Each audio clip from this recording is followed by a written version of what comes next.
Chapter 30. The Lord will bring you back. Moses said to Israel, I have told you everything the Lord your God will do for you, and I have also told you the curses he will put on you if you reject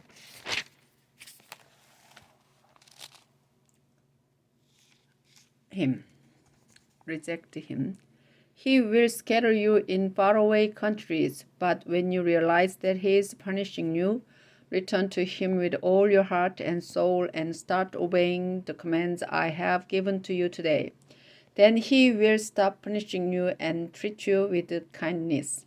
He may have scattered you to the farthest countries on earth, but he will bring you back to the land that had belonged to your ancestors and make you even more successful and powerful than they ever were. You and your descendants are stubborn, but the Lord will make you willing to obey him and love him with all your heart and soul, and you will enjoy a long life. Then the Lord your God will remove the curses from you and put them on those enemies who hate and attack you. You will again obey the laws and teachings of the Lord, and he will bless you with many children, large herds and flocks, and abundant crops. The Lord will be happy to do good things for you, just as he did for your ancestors. But you must decide once and for all to worship him with all your heart and soul and to obey everything in the book of God's law. Choose life, not death. Moses said to Israel, You know God's laws, and it isn't impossible to obey them. His commands aren't in heaven, so you can't excuse yourselves by saying, How can we obey the Lord's commands? They are in heaven, and no one can go up to get them. Then bring them down and explain them to us. And you can't say, How can we obey the Lord's commands? They are across the sea, and someone must go across, then bring them back and explain them to us. No, these commands are nearby, and you know them by heart. All you have to do is obey. Today I am giving you a choice. You can choose life and success or death and disaster. I am commanding you to be loyal to the Lord, to live the way he has told you, and to obey his laws and teachings. You are about to cross the river Jordan and take the land that he is giving you. If you obey him, you will live and become successful and powerful. On the other hand, you might choose to disobey the Lord and reject him. So I'm warning you that if you bow down and worship other gods, you won't have long to live. Now I call the sky and the earth to be witnesses that I am offering you this choice. Will you choose for the Lord to make you prosperous and give you a long life? Or will he put you under a curse and kill you? Choose life. Be completely faithful to the Lord your God, love him, and do whatever he tells you. The Lord is the only one who can give life, and he will let you live a long time in the land that he promised to you, your ancestors, Abraham, Isaac, and Jacob. Chapter 31. Final speeches ended the death of Moses. Joshua is appointed the leader of Israel. Moses again spoke to the whole nation of Israel. I am 120 years old, and I am no longer able to be your leader. And besides that, the Lord your God has told me that he won't let me cross the river Jordan. But he has promised that he and Joshua will lead you across the Jordan to attack the nations that live on the other side.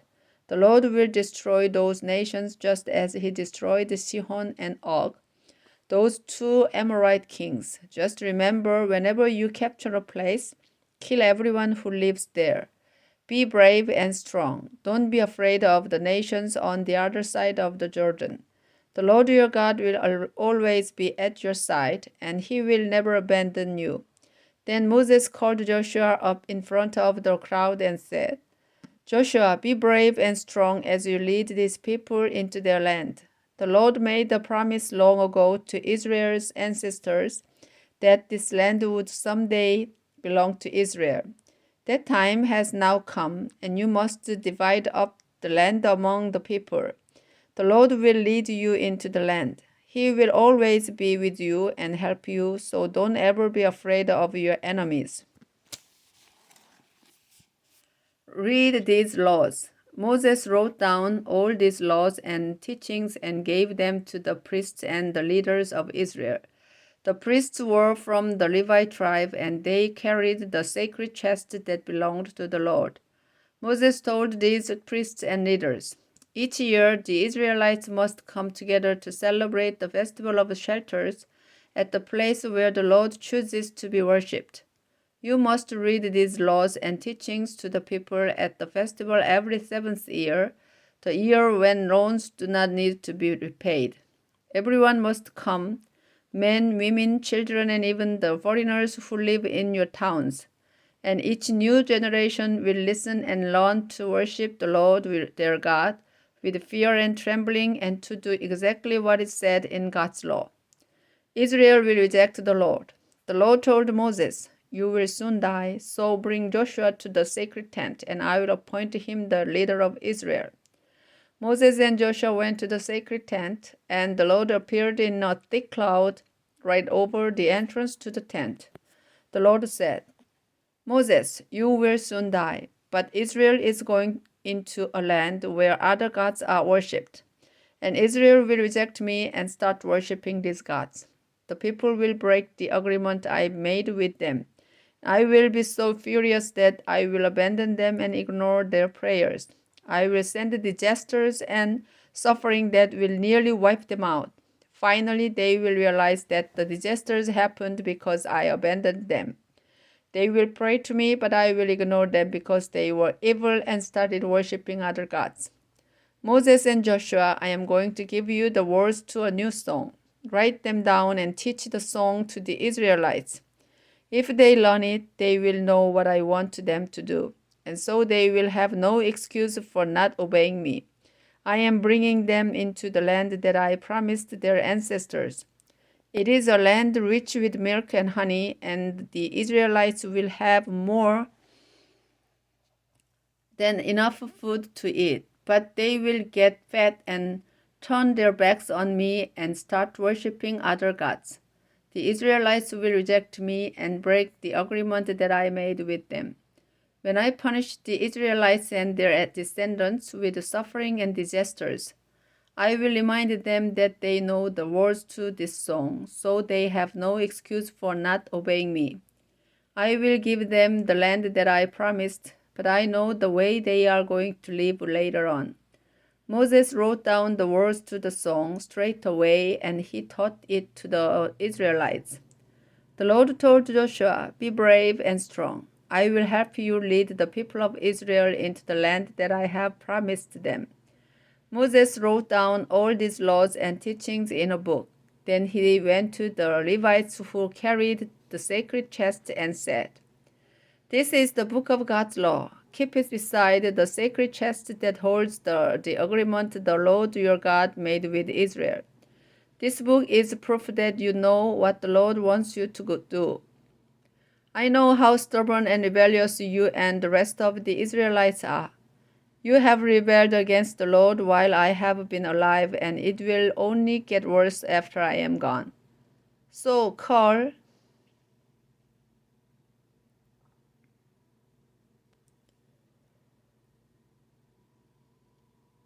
together the leaders and officials of the tribes of Israel. I will bring the book and read every word of it to you. I will call the sky and the earth as witnesses that all of you know what you are supposed to do. I am going to die soon, and I know that in the future you will stop caring about what is right and what is wrong, and so you will disobey the Lord and stop living the way I told you to live. The Lord will be angry, and terrible things will happen to you." The Song of Moses. Moses called a meeting of all the people of Israel so he could teach them the words to the song that the Lord had given him. And here are the words.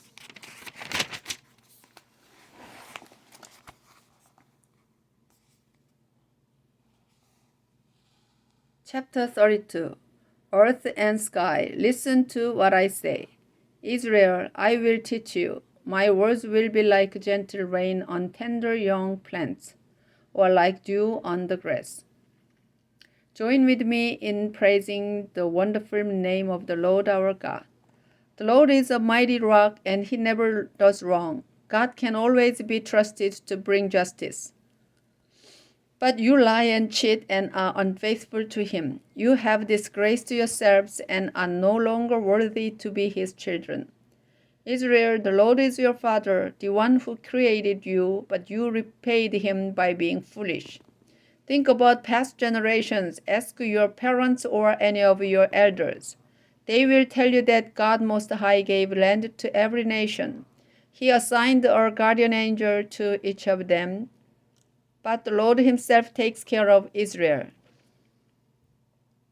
Israel, the Lord discovered you in a barren desert, filled with howling winds. God became your fortress, protecting you as though you were his own eyes. The Lord was like an eagle, teaching its young to fly, always ready to swoop down and catch them on its back. Israel, the Lord led you, and without the aid of a foreign God, he helped you capture the land. Your fields were rich with grain, olive trees grew in your stony soil, and honey was found among the rocks. Your flocks and herds produced milk and yogurt, and you got choice meat from your sheep and goats that grazed in Bashan. Your wheat was the finest, and you drank the best wine. Israel, you grew fat and rebelled against God, your Creator. You rejected the mighty rock, your only place of safety. You made God jealous and angry by worshiping disgusting idols and foreign gods. You offered sacrifices to demons, those useless gods that never helped you, new gods that your ancestors never worshipped. You turned away from God, your Creator. You forgot the mighty rock, the source of your life. You were the Lord's children, but you made him angry. Then he rejected you and said, "You are unfaithful and can't be trusted. So I won't answer your prayers. I'll just watch and see what happens to you. You worshipped worthless idols and made me jealous and angry. Now I will send the cruel and worthless nation to make you jealous and angry. My people, I will breathe out fire that sends you down to the world of the dead. It will scorch your farmlands and burn them down under the mountains. I'll send disaster after disaster to strike you like arrows. You will be struck by starvation and deadly diseases, by the fangs of wild animals and poisonous snakes.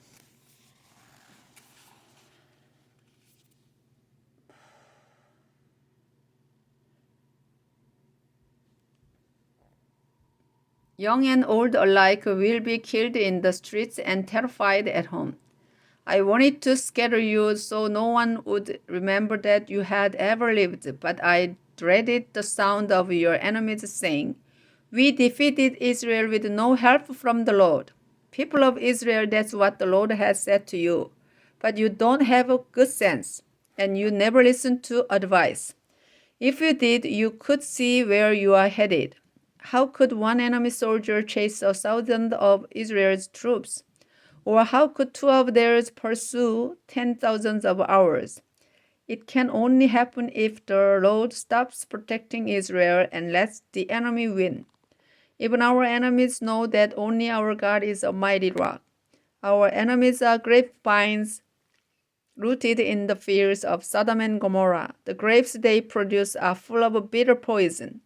Their wine is more deadly than cobra venom.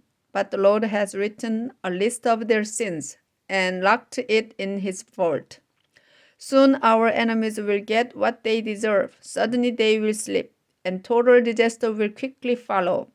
When only a few of the Lord's people remain, when their strength is gone, and some of them are slaves, the Lord will feel sorry for them and give them justice. But first the Lord will say, "You ran for safety to other gods. Couldn't they help you? You offered them wine and your best sacrifices. Can't those gods help you now or give you protection? Don't you understand? I am the only God. There are no others. I am the one who takes life and gives it again. I punished you with suffering, but now I will heal you, and nothing can stop me. I make this solemn promise just as I live forever. I will take revenge on my hateful enemies. I will sharpen my sword and let it flash like lightning. My arrows will get drunk on enemy blood. My sword will taste the flesh and the blood of the enemy. It will kill prisoners and cut off the heads of their leaders. Tell the heavens to celebrate and all gods to bow down to the Lord, because he will take revenge on those hateful enemies who killed his people. He will forgive the sins of Israel and purify their land. Moses spoke the words of the song so that all the Israelites could hear, and Joshua helped him. When Moses had finished, he said, "Always remember this song I have taught you today, and let it be a warning that you must teach your children to obey everything written in the book of God's law. The law isn't empty words. It can give you a long life in the land that you are going to take." Moses sees the land and blesses the tribes of Israel. Moses will see the land. Later that day, the Lord said to Moses, "Go up into the Abarim mountain range here in Moab across the Jordan Valley from Jericho. And when you reach the top of Mount Nebo, you will be able to see the land of Canaan, which I am giving you, Israel, when you will die and be buried on the mountain top, just as your brother Aaron died and was buried on Mount Hor. Both of you were unfaithful to me at Meribah spring near Kadesh in the Zin desert. I am God, but there in front of the Israelites you did not treat me with the honor and respect I deserve. So I will give the land to the people of Israel, but you will only get to see it from a distance." Chapter 33. Moses blesses the tribes of Israel. Moses was a prophet, and before he died, he blessed the tribes of Israel by saying, "The Lord came from Mount Sinai. From Edom he gave light to his people, and his glory was shining from Mount Paran.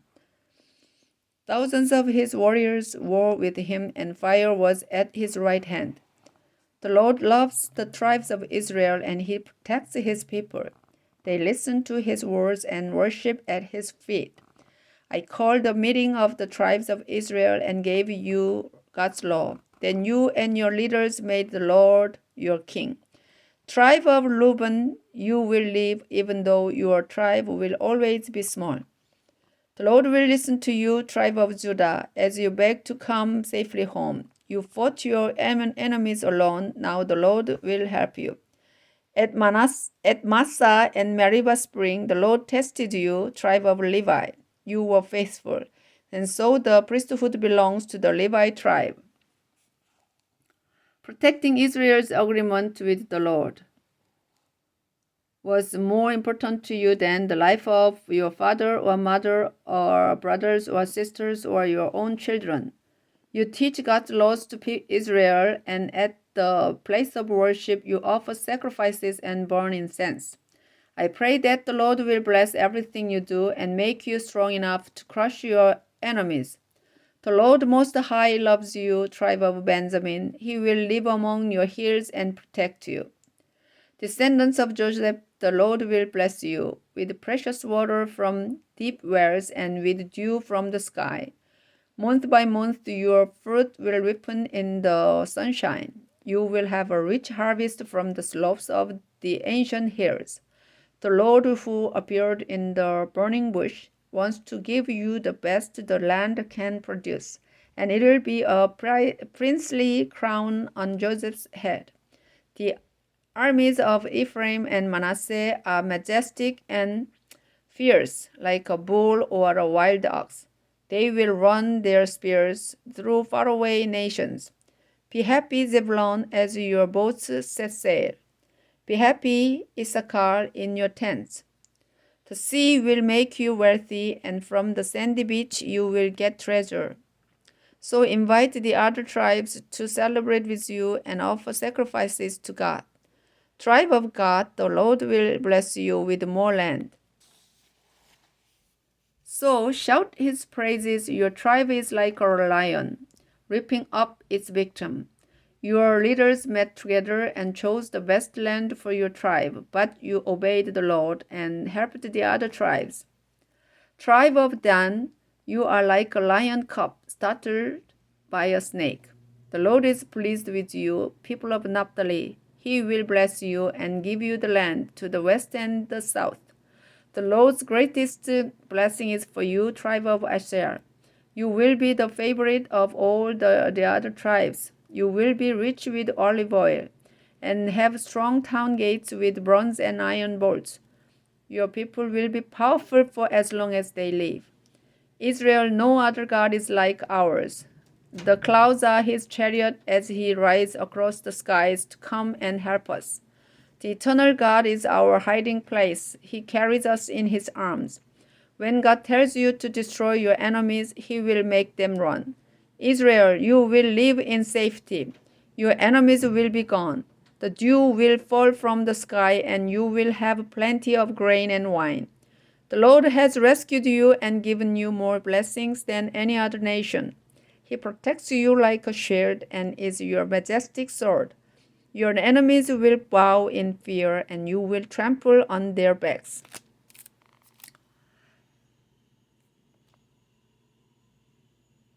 The death of Moses, chapter 34. Sometime later, Moses left the lowlands of Moab.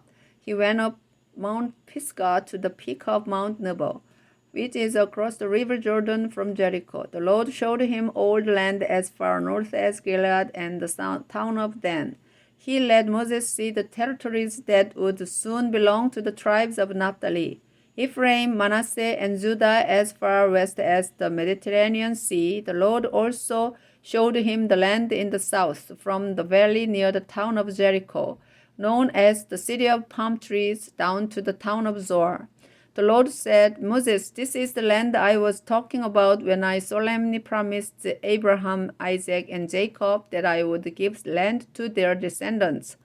I have let you see it, but you will not cross the Jordan and go in. And so Moses, the Lord's servant, died there in Moab, just as the Lord had said.